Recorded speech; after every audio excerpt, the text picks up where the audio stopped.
We've got a little.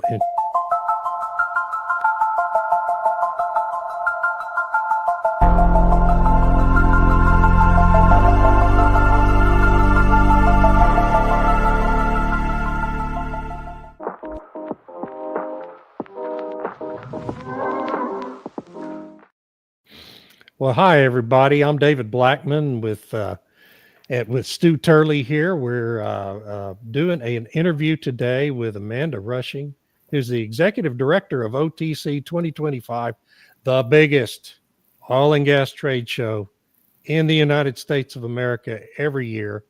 You just can't believe the scope and scale of this event that Amanda is putting together here. That starts on, I believe, Monday, May 5th, correct?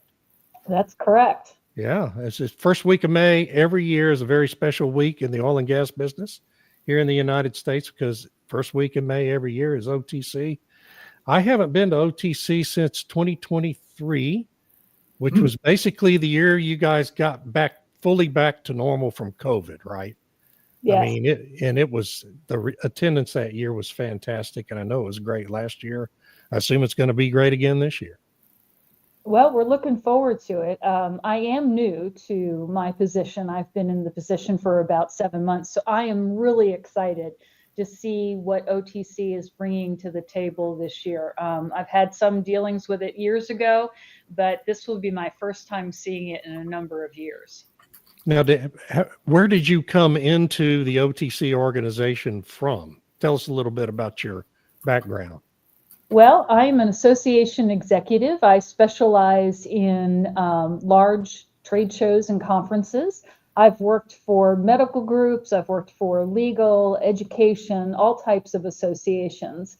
And so a friend of mine made a referral to OTC, and that's how I kind of got back into it. I've worked for engineers before, and this was an exciting opportunity to take all of my skills and the breadth of my knowledge and apply it to, as you said, one of the biggest shows in the United States for the energy. So OTC is basically a joint production, right, of a group of professional associations. Society of Petroleum Engineers, I think IPAA is involved. Society of Petroleum Geologists, right, and many others. Yeah, there's a correlation and a collaboration between 15 organizations that span the energy field. So you have the Society of Petroleum Engineers, you've got SEG, you have ASME, all of them, and they come together and they created this because they wanted to showcase what offshore energy really is and bring that collaboration across many different organizations. And it's not just about the Gulf of Mexico and the United States. This is basically a global event. In fact, y'all have additional events at offshore trade shows around the world, right? Yes, we have a suite. There's actually 3 of them, and they are OTC Asia, which takes place every 2 years, and that's coming up in this June of 2026. We have OTC Brazil, which will be happening this October in 2025. So between Houston, Asia, and Brazil, we see more than 3 million across the suite over the past, since about 2010. Wow. That's crazy. Stu, you want to pop in? I'm sorry, I'm dominating everything. Oh no, I'm enjoying. I've always enjoyed when I got to go to the show. But when we get down to this as the director for this thing? The logistics are amazing. Do you know who the speakers are and who's the head Chicabanos lined up to speak? We've got quite an amazing program this year. So, we have everything from, which is brand new, an opening ceremony, general session that will be kicking off. We just had Petrobras is also going to be speaking during that. We've got executive dialogues that bring in the top C-suite speakers from around global companies.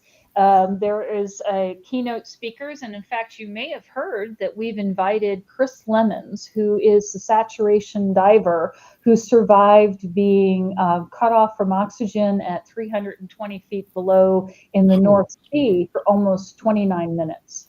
How does that happen? How do you survive something like that? I just want to go just for that, to understand how he's still alive and kicking here.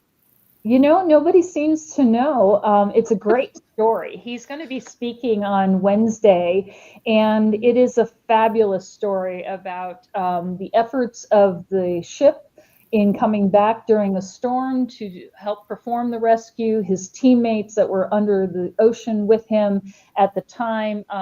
Some of the outstanding things that he did, like tethering himself to the framing of the apparatus that they were working on so that he wouldn't be lost once he lost unconsciousness.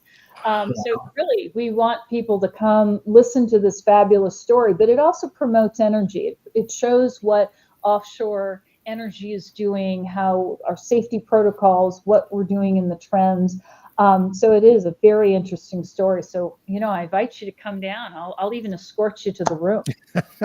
Well, I know there every year there's new technologies on display. I actually had an exchange of emails with someone at Halliburton. I won't say any of the substance of it, but I know that they're going to be unveiling some new technologies at the show this year, and I'm sure some of the other big service companies are as well. I mean, that's just kind of an annual part of it, right? Oh, it is. I brought my walking shoes. I will be going from aisle 100 to aisle 3000. There are almost 1,400 exhibitors that are participating that will be showing new products, new services. You've got the Baker Hughes, you've got SLB. I mean, there are just huge companies. And another portion of this is also our pavilions that are showcasing what's happening around the world. So we have representation from China, we have representation from Norway, France, England, you name it, South America, also from Africa. It's there. And it really opportunities for everyone to see what's happening, what the new technologies are, what the latest trends, and hear what our experts are saying. You know, what's happening, what's unfolding, what's coming up in the future. I'm surprised we're not seeing more of Starlink as a sponsor there, because anybody offshore definitely loves Starlink. Yeah. You have to have the communications out there to be able to manage the thing, right? It's a lonely life out there on those platforms. Oh, it is. It is. I'm waiting though, so see if I can set up a technical tour so I could actually get out to one, because I've not been to one yet. It was fun. One of the most fun part of my really whole career was I spent a couple of years at Shell, and we made several trips out to their big Mars platform to take officials out there from the federal government, state governments to tour the thing. It's really, you know, to see the technology this was 20 years ago, and the technology was so impressive then, and now it advances every year. I can't even imagine what it must look like out there on those things now. It's people don't really understand, right? The level of technology that is actually involved in drilling and producing oil and gas in the offshore. It's just an amazing thing. Half the people on the rigs, they're not roughnecks, they're scientists. They're definitely engineers, and that's what OTC is trying to do, is educate and promote the education of those engineers and all of the people that make it work. So, you know, there are educational sessions that are going to be on sustainability, on low carbon, on AI, and AI is a big up and coming technology and trend. It's like, how can you use that to promote business? How will that help you be more efficient, more safe? What are the new technologies that it's being applied to? So that's what OTC is here for, is to help bring that to the forefront for the audiences to come and see in one location. Yeah. You know, we have a new potential sponsor that is visiting us about very much into the energy space and AI. And with the amount of reach that we have with this podcast, that you sit back and take a look at the amount of savings. But one of the things that I think is, Amanda, really important for people to understand is the United States in the offshore technology arena is about to expand with the amount of drilling that is going to be expanded. Everybody's worried that we're going to have peak production hit in the next few years. There's still a lot of exploration left to be done out there. That is a hot topic, and I'd like to expand upon that, but I'm not the expert. And really, the people that you should be talking to are our board, our members, the member associations. They can really get into that more and the philosophies and some of the political ramifications of that. Well, folks, I just can't even tell you the scale of this. And I forgot to mention up front, it's held at the NRG Center out by Reliance Stadium there in Houston every year. The scale of the trade show floor is beyond belief. It really is. It'll take you can spend hours walking that floor and never see the same thing twice. It's really, truly amazing. And I know a lot of public officials come, members of Congress, members of legislatures and governors have been there in the past. But you also have this extensive program. It's a 4-day program with how many speakers are in your lineup this year, just out of curiosity? It's got to be in the hundreds, isn't it? Oh, yeah. It has to be. Yeah. It is.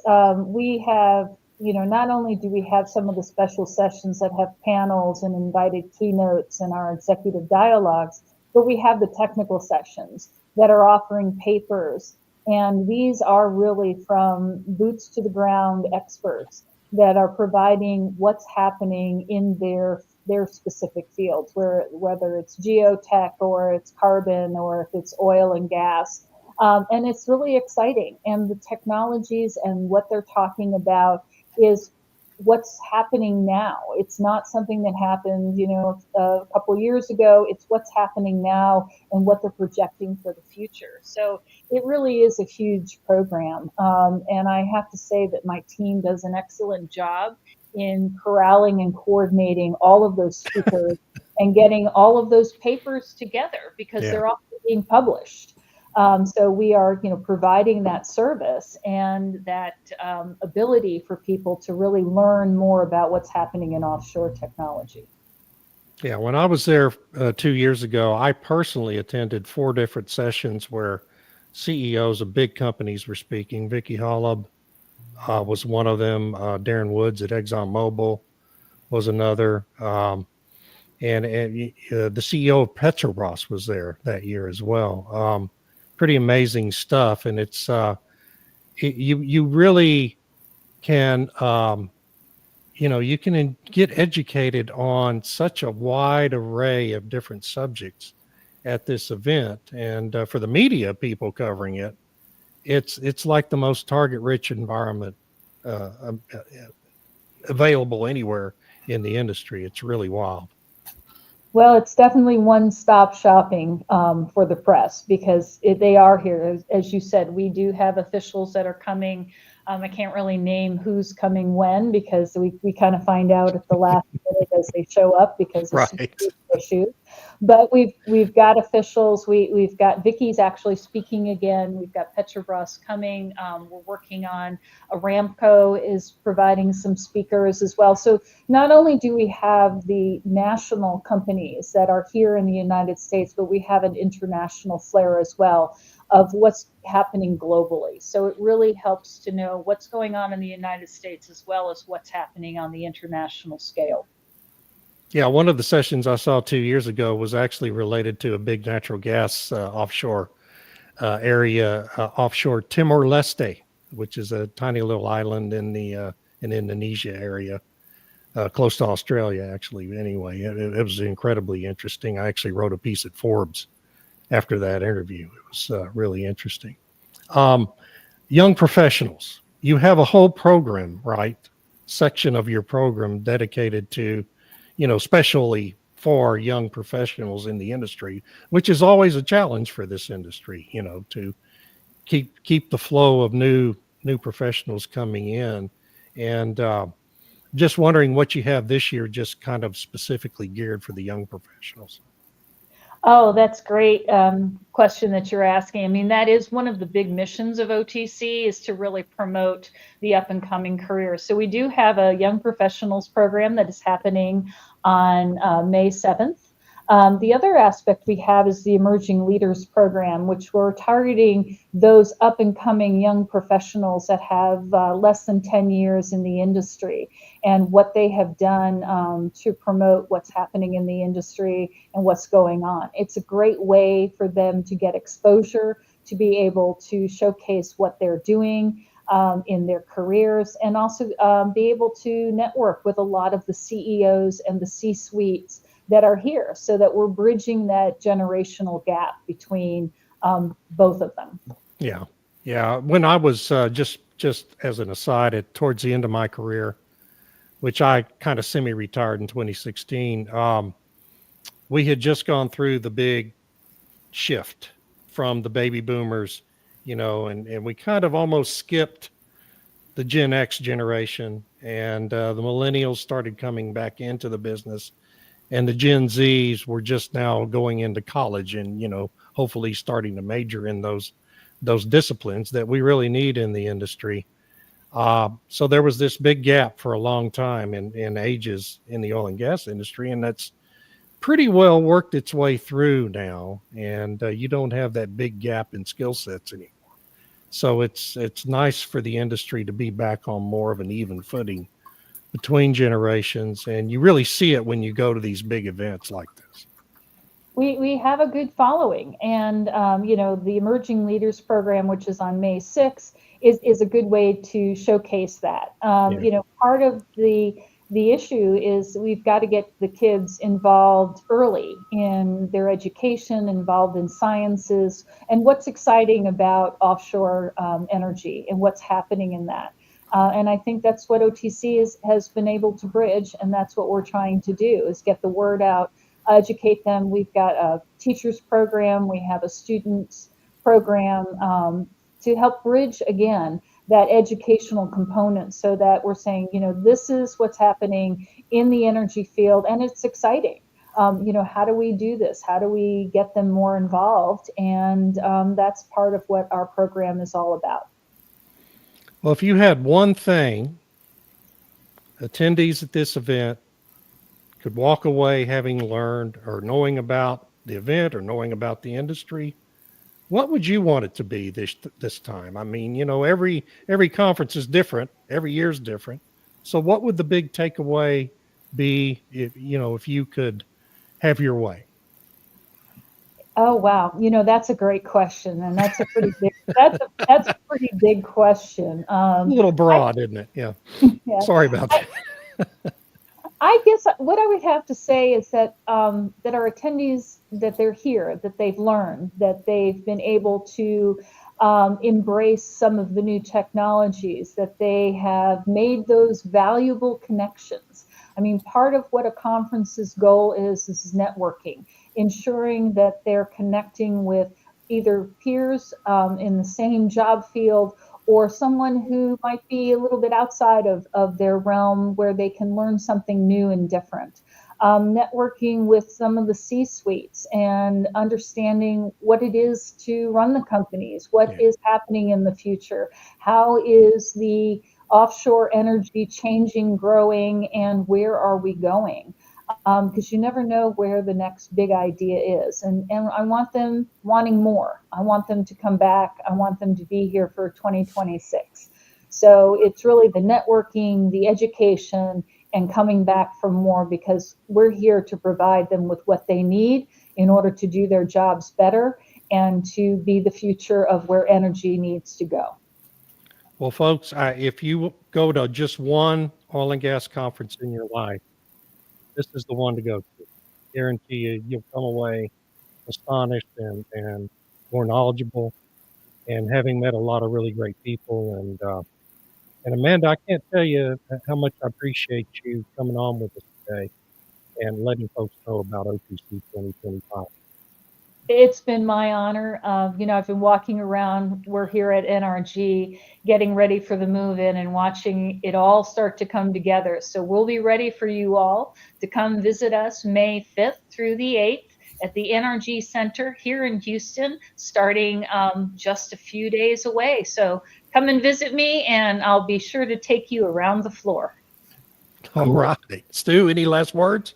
Oh, you bet. And just let your folks know that if they want any post interviews, just to reach out to David or myself, and we can interview their CEOs.